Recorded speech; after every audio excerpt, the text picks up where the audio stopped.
You will hear a number of different recordings and you will have to answer questions on what you hear. There will be time for you to read the instructions and questions, and you will have a chance to check your work. All the recordings will be played once only. The test is in 4 sections. At the end of the test, you will be given 10 minutes to transfer your answers to an answer sheet. Now turn to Section 1.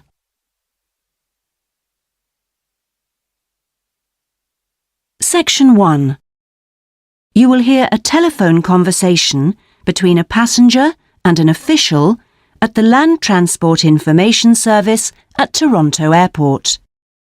First, you have some time to look at questions 1 to 5.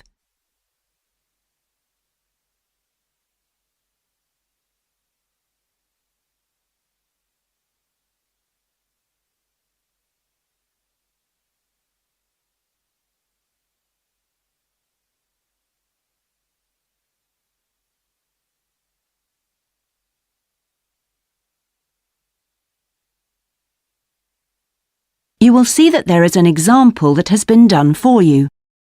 On this occasion only, the conversation relating to this will be played first. Hello, this is Land Transport Information at Toronto Airport. How may I help you? Oh, good morning. I'm flying to Toronto Airport next week and I need to get to a town called, Milton. Could you tell me how I can get there? Milton, did you say? Let me see. I think that's about 150 miles southwest of here. In fact, it's 147 miles to be exact. So it'll take you at least, say, 3 to 4 hours by road. The distance from the airport to Milton is 147 miles, so 147 has been written in the space. Now we shall begin. You should answer the questions as you listen, because you will not hear the recording a second time. Listen carefully and answer questions 1 to 5. Hello, this is Land Transport Information at Toronto Airport. How may I help you? Oh, good morning. I'm flying to Toronto Airport next week and I need to get to a town called, Milton. Could you tell me how I can get there? Milton, did you say? Let me see. I think that's about 150 miles southwest of here. In fact, it's 147 miles to be exact. So it'll take you at least, say, 3 to 4 hours by road. Wow! Is it as far as that? Yes, I'm afraid so. But you have a number of options to get you there, and you can always rent a car right here at the airport, of course.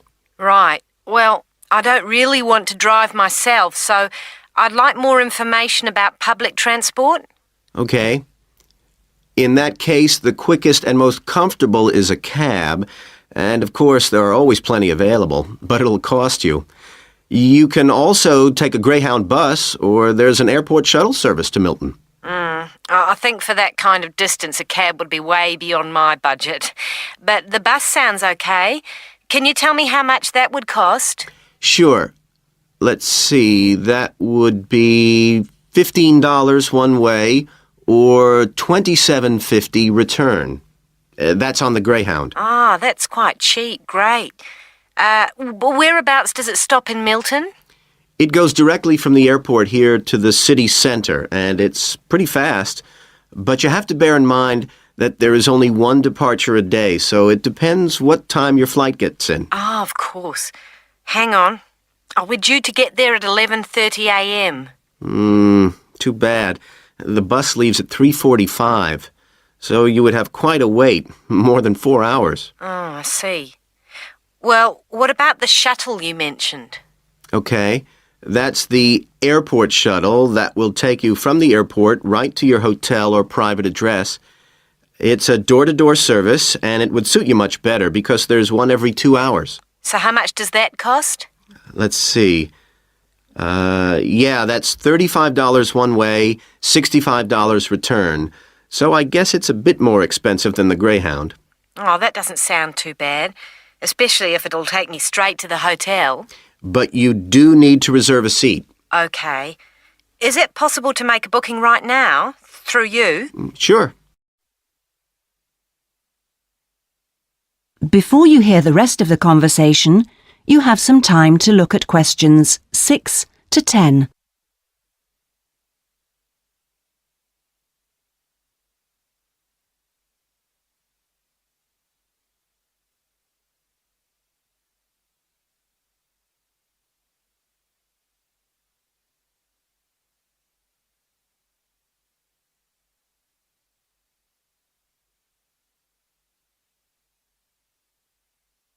Now listen and answer questions 6 to 10.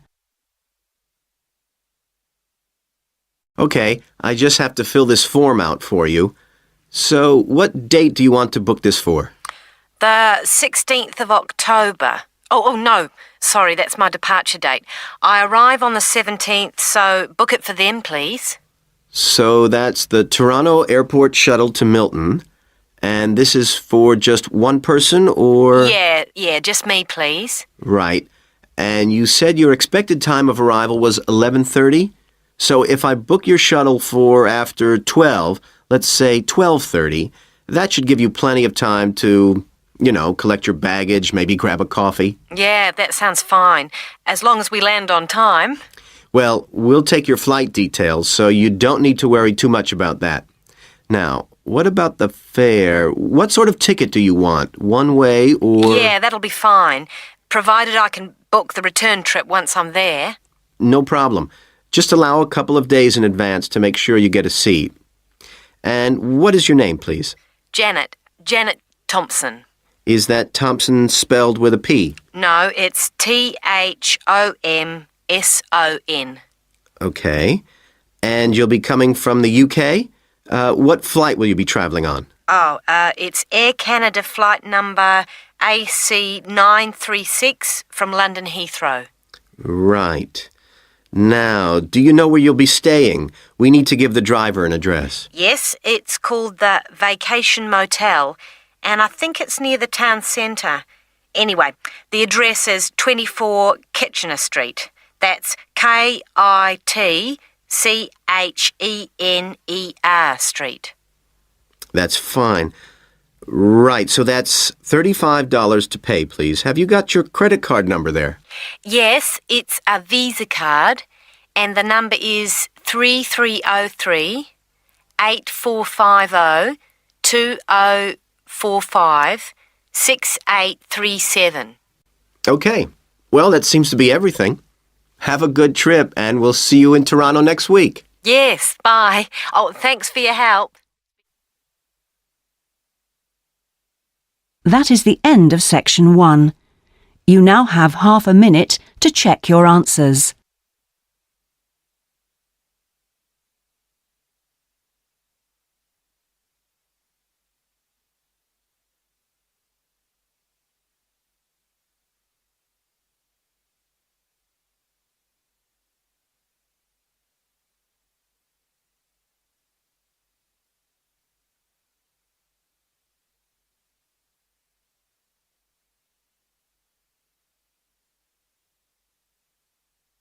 Now turn to section 2.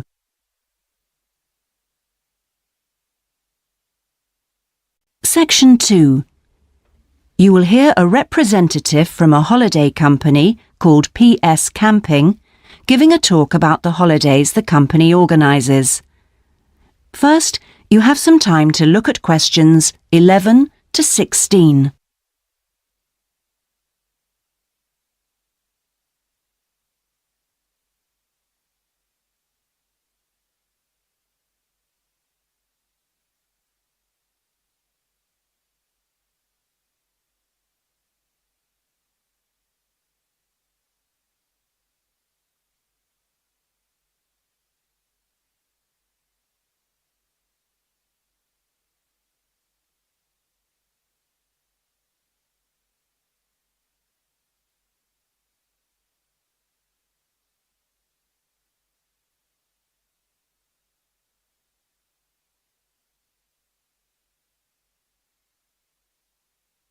Now listen and answer questions 11 to 16. Thank you all for coming to my talk this evening. It's nice to see so many people in the audience. For those of you who don't know very much about PS Camping, let me start by giving you some background information about the company. The company started 25 years ago. It actually opened as a retail chain selling camping equipment, and then 20 years ago, it bought a small number of campsites in the UK and began offering camping holidays. The company grew rapidly and has been providing holidays in continental Europe for the last 15 years. If you book a camping holiday with us, you'll have a choice of over 300 sites. In Italy, we now have some 64 sites that we either own or have exclusive use of. France is where we have the majority of sites, and we currently have a project to expand into Switzerland. We also have a number of sites in northern Spain, particularly in the mountainous region of Picos de Europa. We've upgraded all these Spanish sites and improved them considerably from their original 3-star rating. We believe our holidays offer superb facilities for the whole family. Parents who want their children to be fully occupied for all or part of the day can take advantage of our children's activities. These are organised by our well-qualified and enthusiastic staff. Each day kicks off with a sports match, perhaps football or volleyball, followed by an hour of drama for everyone. This may include singing or dancing, mime or other activities. In the afternoon, there's a different art activity for each day of the week, including a poster competition or model making. What's more, our sites are truly child-friendly, and with this in mind, we operate a no-noise rule in the evenings. Children's evening activities usually finish at 9:30 or occasionally 10, and from 10:30, holidaymakers are expected to be quiet in the areas where there are tents. We want nothing to go wrong on a PS Camping holiday, but if it does, we also want all our customers to be insured. If you haven't organised an annual insurance policy of your own, you'll need to take out the low-cost cover we offer, and we require that you arrange this when you make your holiday reservation. There are many advantages to choosing PS Camping and to recommending it to others. As a regular customer, you'll be kept informed of special offers, and your friends can benefit from 10% off their holiday, or book a luxury tent for the price of a standard one. In return, we'll send you a thank you present, which you can choose from a list of high-quality items. Before you hear the rest of the talk, you have some time to look at questions 17 to 20.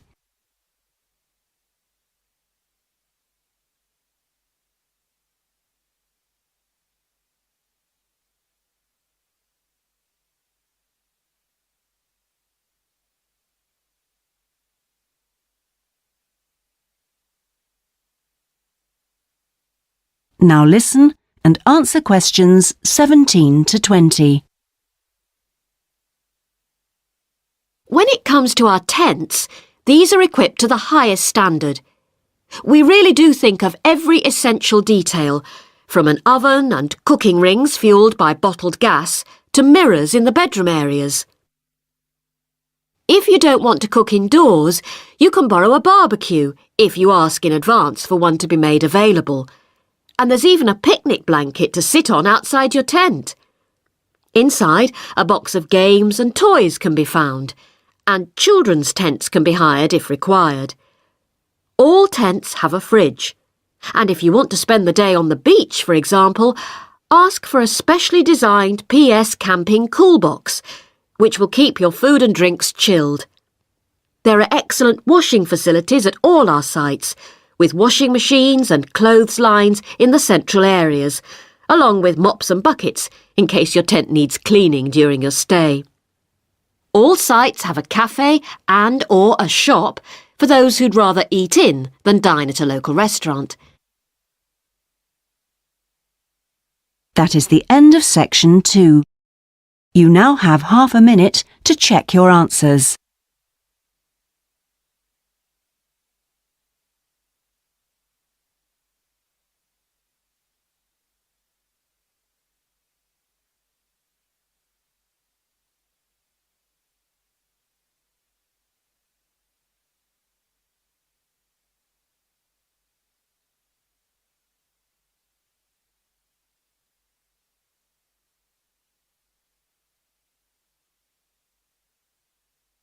Now turn to section 3.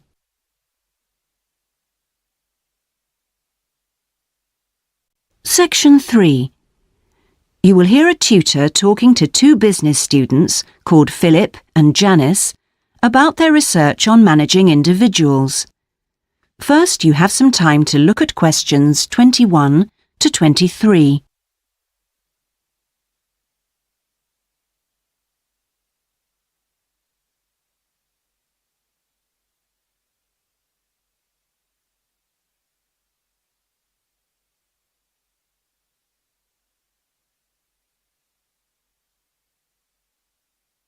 Now listen carefully and answer questions 21 to 23. Well, you've both been looking at different styles of managing individuals in companies and the workplace. How's the research going, Philip? Well, I've been looking at why individualism, individual differences, are such an important area of management studies. When you think about any organisation, be it a family business or a multinational company, they're all fundamentally a group of people working together. But it's what these individuals contribute to their places of work that makes you realise how important they are. Of course, they bring different ideas, but it's also their attitudes and their experiences of learning. Diversity is important in these areas too. So why do people behave so differently from one another at work? There are lots of reasons, but research has shown that a lot of it comes down to personality. And the other factor is gender. It's a well-known fact that men and women do lots of things in different ways, and the workplace is no different.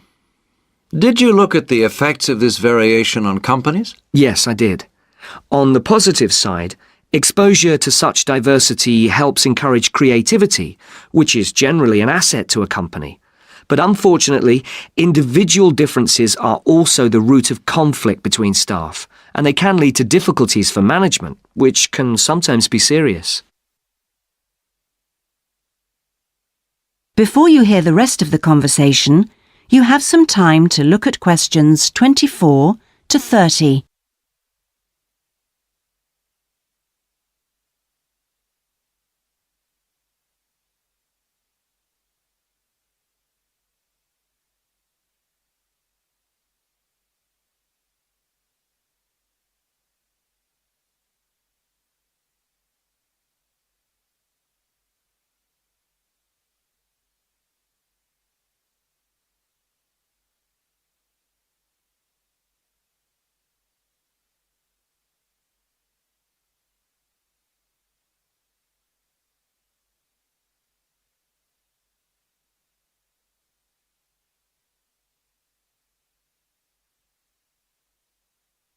Now listen and answer questions 24 to 30.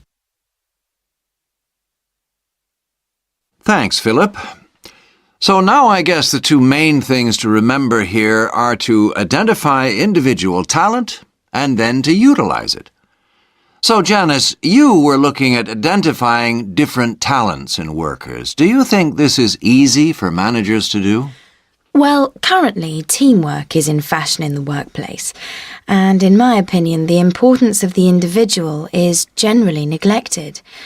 What managers should be targeting is those employees who can take the lead in a situation and are not afraid to accept the idea of responsibility. That's true, Janice, but unfortunately, many managers think the entire notion of encouraging individuality amongst their staff is far too hard. Yes, that may be true, but I think one of the most important tasks of managers is to consider the needs of the individual on one hand and group cooperation and conformity on the other.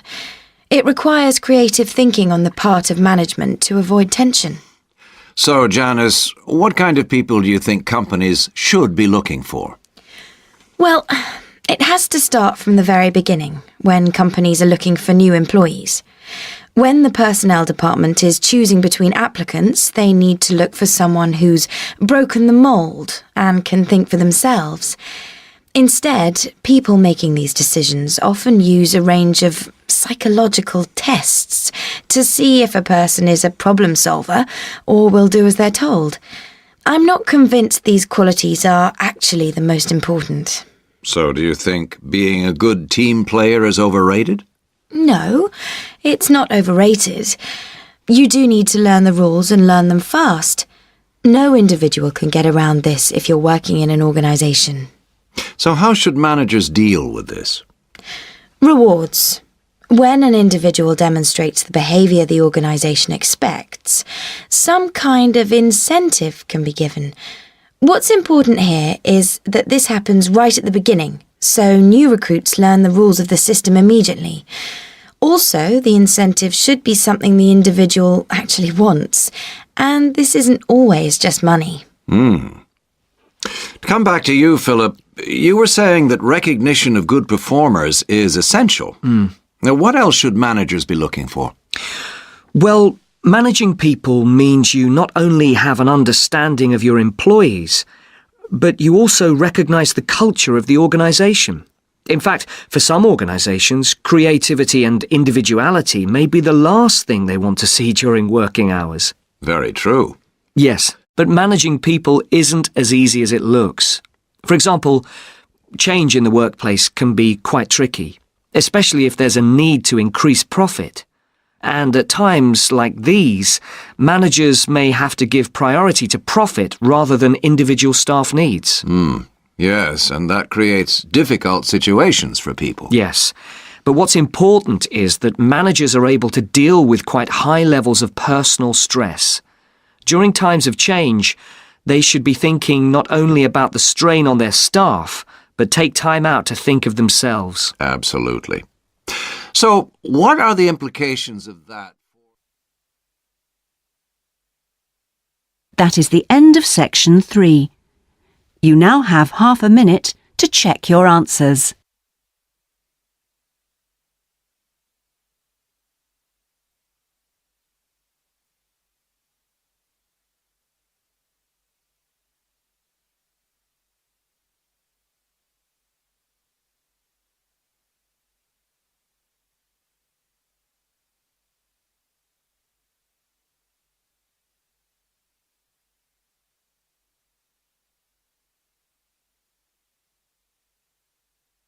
Now turn to section 4.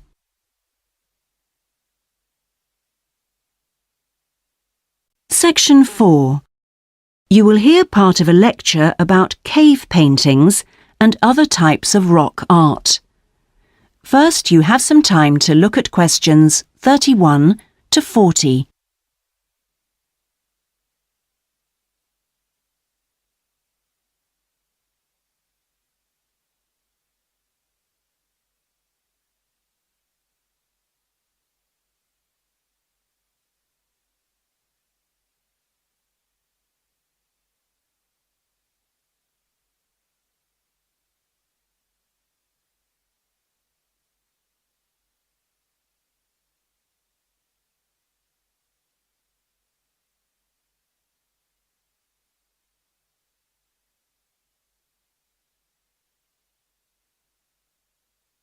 Now listen carefully and answer questions 31 to 40. Good afternoon, everyone.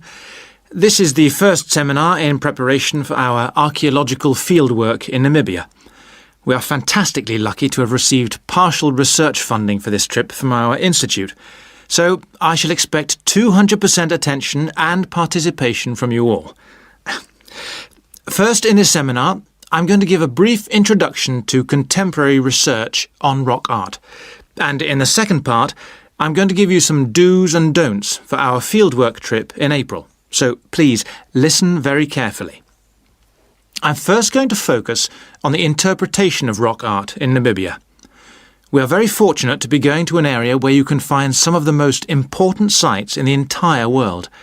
And I hope to show you how easy it is for everyone to make mistakes in looking at cultures which are different from our own, the first and most important lesson we have to learn. In Namibia, there are both paintings and engravings. That's where the surface of the rock is cut out. Many of the engravings show footprints of animals, and most scholars used to think that the purpose of these was simple and obvious.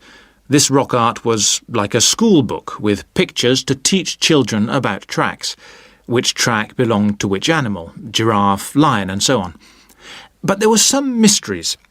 First, when you look at a typical Namibian painting or engraving, you see the tracks are repeated.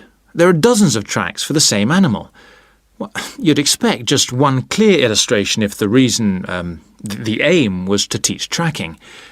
Now, there were two more problems. Why are some of the engravings of animals very accurate, as you'd expect, all clearly identifiable, and others quite unrealistic? And another mystery. Some of these unrealistic animals, that's in the engravings, seem to be half human. Some, for example, have got human faces. Many researchers now think that these were pictures the wise men engraved of themselves. They believed they could use magic to control the animals they had drawn, so the hunters could then catch them for food. This shows you some of the dangers of coming from one culture to another, as we'll be doing, without understanding it fully. Scholars imagined that children looked at rock art pictures to learn to track, just because they themselves had learnt skills from pictures. Many researchers now believe that rock art had a much more complex purpose, and we'll talk more about it next week.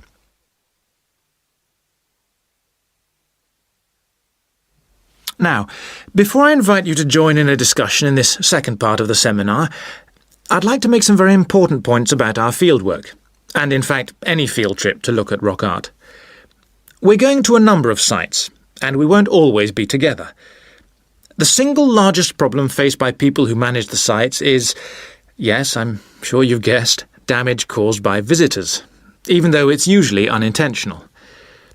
Whenever you do go to a site, don't forget you can learn many things from observing at a distance, instead of walking all over it.